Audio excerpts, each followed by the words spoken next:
trickiest part of counting problems is deciding which of our three methods is appropriate: the counting principle or the fill-in-the-blanks method, permutation, or combination. So in these summary notes, we're going to look back at the examples we did in sections 11.1, 11.2, and 11.3 to get some ideas about what to look for to decide which method to use, and put those in our chart here. In section 11.1, we were using the fill-in-the-blanks method. We looked at license numbers and passwords.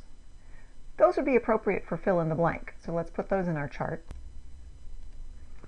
So, license numbers, passwords, IDs would be another example, ID numbers, codes, bank codes, things like that. Back in section 11.1, in fact, these problems that we were looking at could only be done using the fill-in-the-blank method because we can repeat numbers in the blanks. We're getting 10, 10, 10, 10, 10. Permutations and combinations do not allow for repetition. So if you have a situation like this where repetition could be allowed, it has to be done using the fill-in-the-blank idea. Let's put that in our chart. So if repetition is allowed, we use fill-in-the-blanks.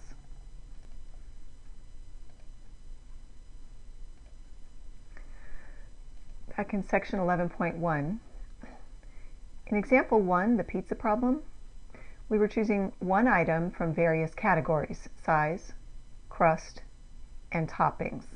So let's put that idea in our chart. I'll call it choose one item each from various categories. For both permutations and combinations, there's no repetition allowed. We have a large group and we're selecting a subset of that group. If we then arrange the items or put them in order, it's a permutation. So in the permutation category, I'm going to put our keywords of order and arrange. But if there is no order, so for combination,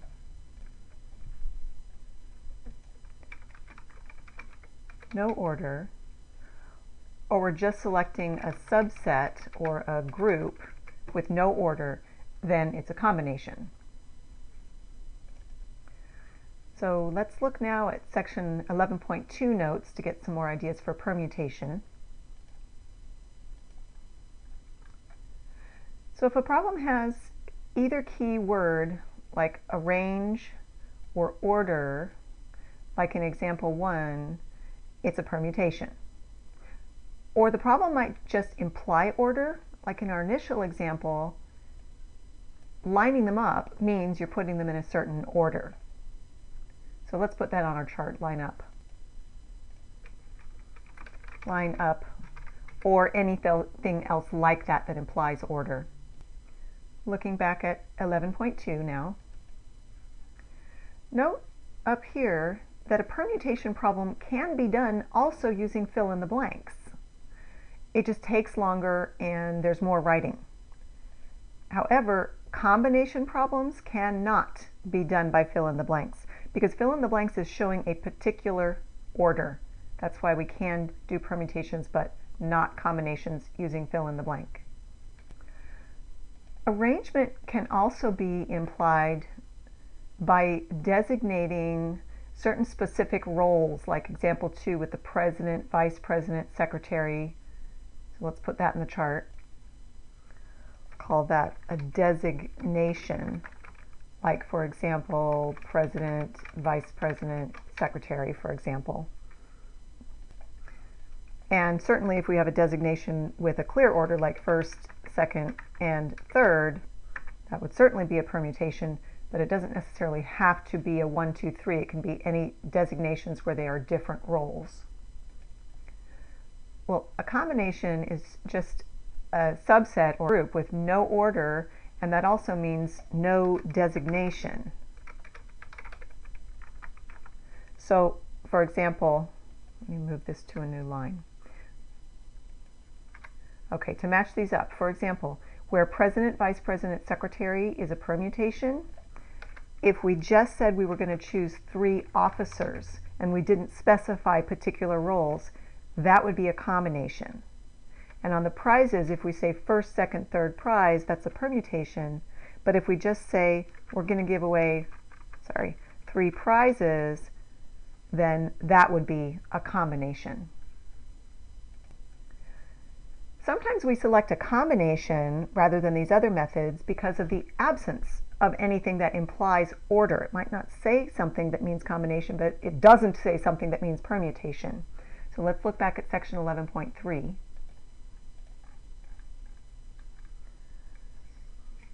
On section 11.3, examples 1 and 2, it's really the absence of anything implying order that leads us to use a combination. We have 3 scoops of ice cream.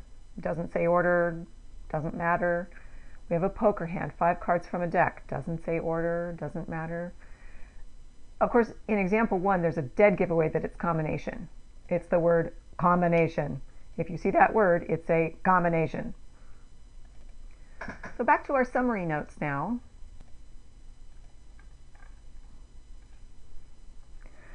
Let's see which method from the chart we should use for each of these practice problems on the summary notes. Let's compare problems 1 and 2. Number 1 says 3 of 8 finalists will be selected and awarded $5,000 scholarships. In how many ways can this selection be made? Versus number 2, from 8 finalists, awards of first, second, and third prize will be given. In how many ways can this be done? In which category does each problem belong? Write down on your notes how you think each one should be solved.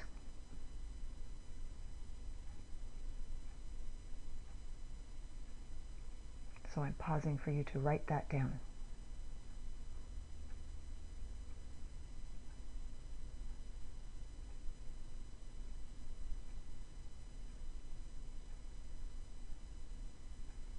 If you're not ready yet, pause the video.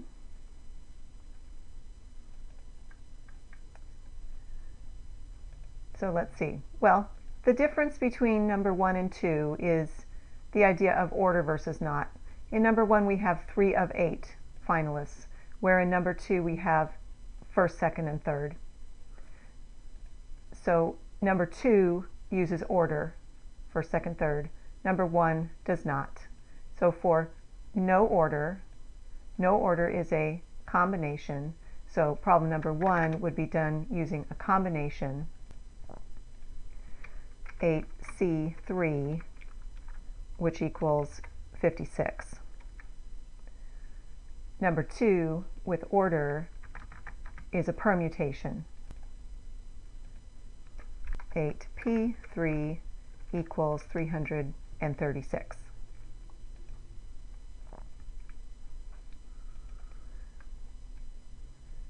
Number 3, a college identification number consists of a letter followed by 4 digits. How many different identification numbers are possible if the first digit cannot be a 0 or the first digit must be a 2? Which category is this problem? Jot that down on your notes.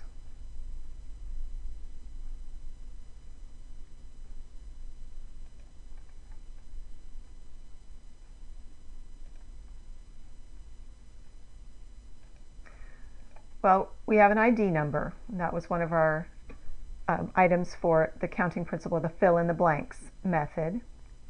So we need to put a blank for the letter and 4 blanks for the digits. So a blank for the letter and 4 blanks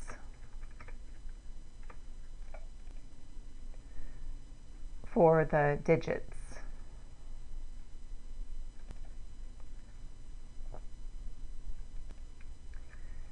In part A, it says the first digit cannot be a 0.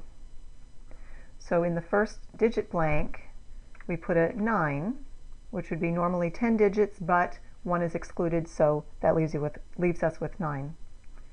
The other blanks have no restrictions. So we put 26 for the letter and 10 for the other digits.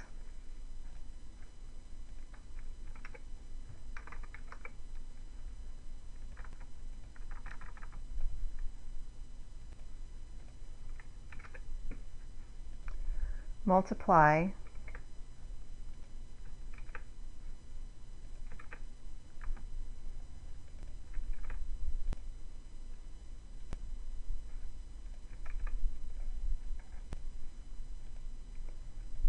and we get 234,000.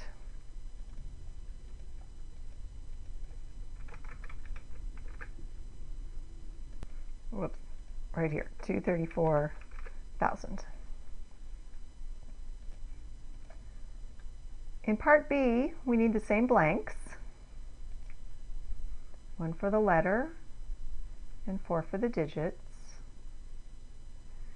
And in part B, it says the first digit must be a 2. So in the first digit blank, right here, there's only one choice. It has to be a 2. So there's only one choice there. But there's no restrictions on the other blanks. So we'll put 26 for the letter and 10 for the other digits.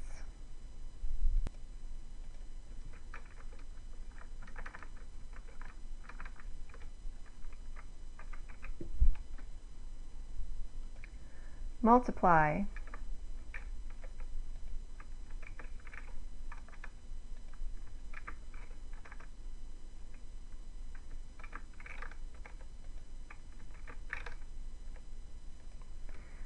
and we get 26,000. Number 4 says a man has 8 pairs of pants, 12 shirts, 15 ties, and 6 sport coats. Assuming he must wear one of each, how many different outfits can he wear? How should this be solved? Write it down on your notes. I'll wait.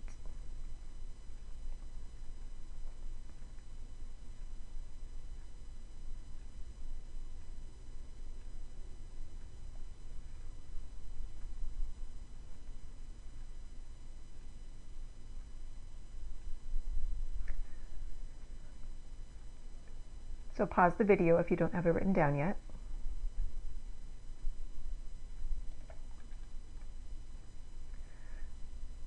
Well, what's happening here?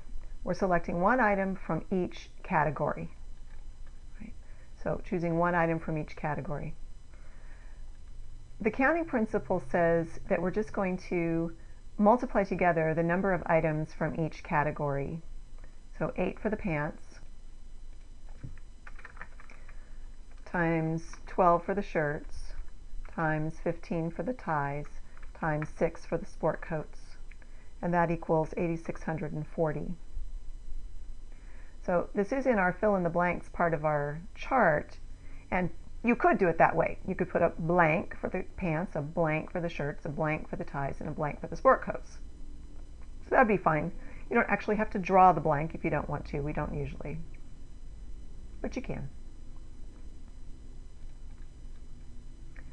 Number 5 says, how many different committees can be formed from 6 teachers and 50 students if the committee is to consist of 2 teachers and 3 students? What type of problem is this? Write down on your notes how you would set this up. I'll wait.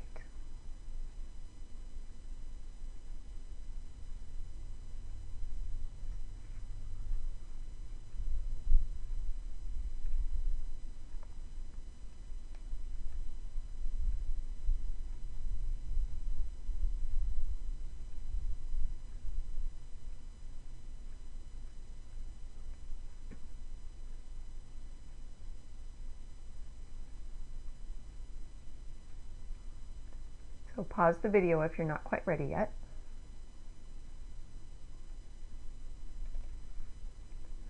Well, there's nothing here that implies order, so this is going to be a combination.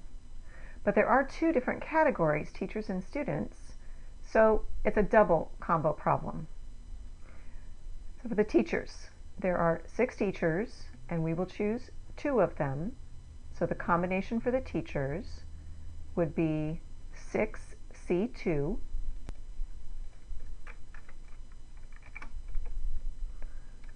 which is 15. And then for the students, well, there are 50 students, and we're going to choose 3 of them. So for the students, okay, so these are the teachers.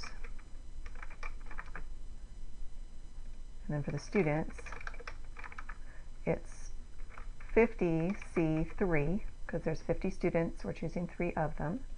And that equals, on your calculator when you type it in, 19,600.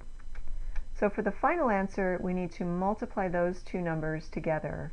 Take 15 times 19,600 to give us our final answer of 294,000.